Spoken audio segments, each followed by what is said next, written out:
High, এটা আমার first mini blog. আর আজকে হনুমান জয়ন্তী, তাই জন্য আমি রেডি করছিলাম। প্রথমে স্নান করে স্কিনটাকে প্রিপেয়ার করে নিয়েছিলাম, তারপর মায়ের শাড়িটাও পরে নিয়েছি। আর আজকে আমি আমার মায়ের শাড়ি আর মায়ের গয়না পরবো। তো দেখো, আমি মায়ের কানের দুল, হার আর চুড়িটা পরে নিয়েছি। তারপর ছোট্ট একটা টিপ পরতে ভালোই লাগে, বেশ শাড়ির সাথে টিপটা খুব ভালো লাগে, তাই জন্য টিপও পরে নিলাম, ব্যাস চুলটাও বাজিয়ে নিয়েছি। আর তারপর ভাবছি আমি কী পরবো, কি আর বাকি আছে। তারপর মনে পড়লো যে লিপস্টিকটা পরলে একটু ভালোই লাগবে, তাই জন্য লিপস্টিকটাও পরে নিয়েছি। দিয়ে আমি রেডি হয়ে বজরংবলির জন্য পুজো করতে ঠাকুরঘরে আমি চলে এসেছি। আর পুজো করার জন্য ফার্স্টে গঙ্গা জলটা ভালো করে মাথায় আমি দিয়ে দিলাম। দিয়ে তারপরে বজরংবলিকে আমি স্নান করাবো।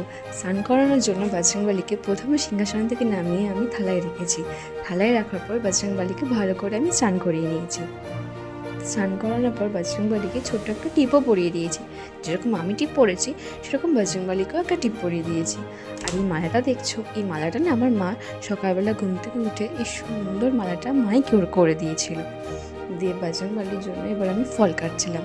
আর ফলের মধ্যে ছিল শসা, ফ্রুটি, কলা, আর ছিল কিশমিশ, বাতাসা আর লাড্ডু।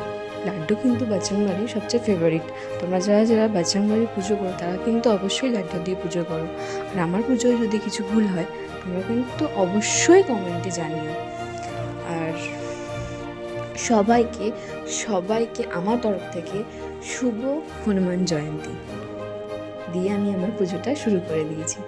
দিয়ে বজরংবলিকে মানে হনুমান চালিসা পড়ে দিয়ে পুজোটা আমি কমপ্লিট করব। আর আমার এই ভিডিও যদি পছন্দ হয় আর নতুন নতুন ভিডিও দেখতে চাইলে অবশ্যই কিন্তু একটা লাইক, শেয়ার আর সাবস্ক্রাইব করে দিও।